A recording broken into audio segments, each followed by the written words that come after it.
करे सा मैं को सच लावन की आदत है और ये मैं छोड़ नहीं सकता।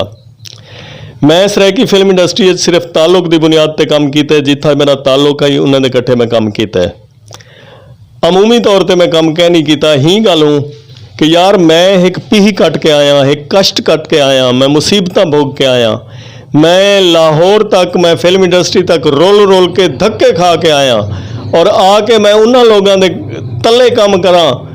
मैं एक ना जरूर गिनना चाहसा माजरत दे नाल, मेरा उन बंदे नाल ताल्लुक नहीं, मैं उनको डिठा भी नहीं, मैं उनके नाल कहीं मिला भी नहीं, लेकिन क्योंकि वो बंदा बेउस्ताद है, उनके फन च मेरे को बहुत सारे खामियां दिसदे हैं। मैं अपने आप को ही काबिल नहीं समझा कि मैं निज़ामी दे कट्ठे खड़ के शूट करा, मैं निज़ामी दे कट्ठे खड़ के करैक्टर करा।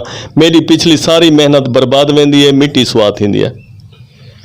हाँ जी, शौर नासिर भट्टी साहब बहुत मेहरबानी, शुक्रिया, नवाजिश तुसां साकू अपने कीमती वक्त जो टाइम दिता, सारी बैठक की जीनत बने जनाब। और जी नाज़रीन, तुसां दे पे झोंक टीवी वसेब दी आवाज़ और प्रोग्राम बैठक, और मैं तुहाडा अपना खादिम रिजवान हुसैन।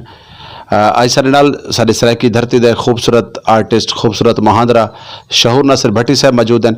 असां हुण वेंदे वेंदे आखिरी पैगाम इन्हां कोल पुछूं कि साडे वसेब दे फनकारां को, इलाके दे फनकारां को क्या पैगाम दे सन?